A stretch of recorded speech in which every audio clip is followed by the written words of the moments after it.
What I want to look at today is bringing you back to acknowledging that what somebody says in response to what you're doing in your life is just about them.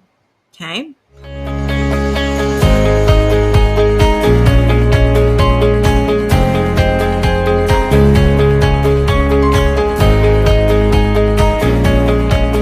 It's not about you, it's about them and where they're at in life, what their perception is right now. Okay. So if you do something and it makes them happy, it's because they're coming from a good place and they can rejoice with you. If you're doing something right now and it makes them jealous, bitter, angry, frustrated, and they act out, they lash out about that, that's because of where they're at in life. Sometimes well-meaning people in our lives will come to us. Like, let's say you're deciding you want to start a new career, launch a business, go back to college, like whatever the thing is that's out of the norm. And when we make that shift, sometimes people feel afraid for us and they'll lash out and they'll say things and they'll be like, oh, are you really ready for that? Oh, I don't know if that's a good decision, or something much more hostile, right?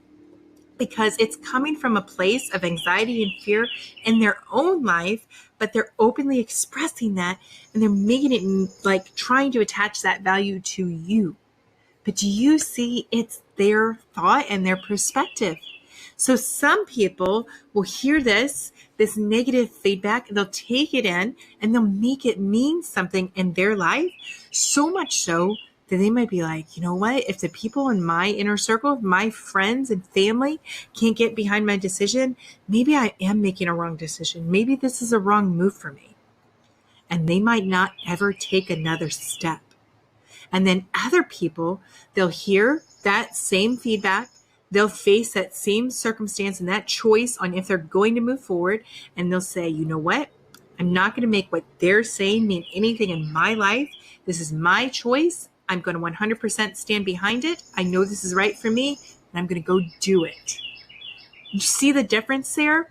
It was all in how that person chose to think and show up in life, and how we chose to think about the feedback that somebody was giving us, what they were saying, and if you made it mean anything in your life.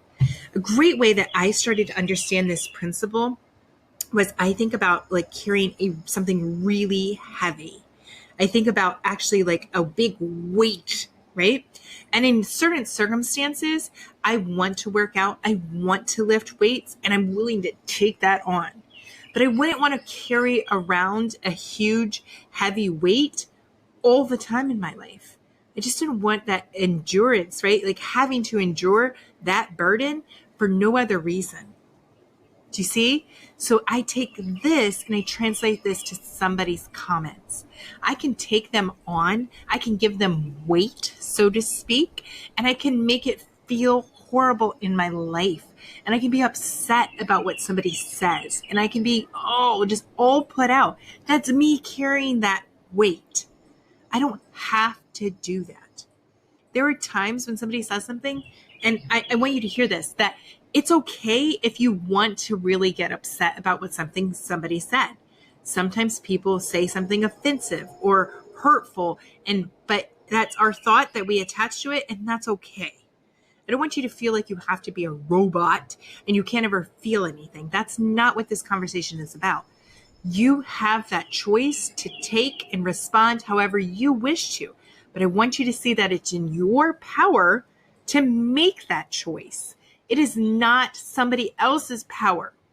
And the reason I want to make that distinction is because oftentimes we are taught, especially as young children, friends, family, teachers, they say to us, oh, did she hurt your feelings? Or, oh, that was naughty. What you said just hurt your brother's feelings, right? And we act like we have the power to control somebody else's feelings. But in fact, that power is only within your mind if you attach that weight, that value, that meaning to what somebody else said or did. Are you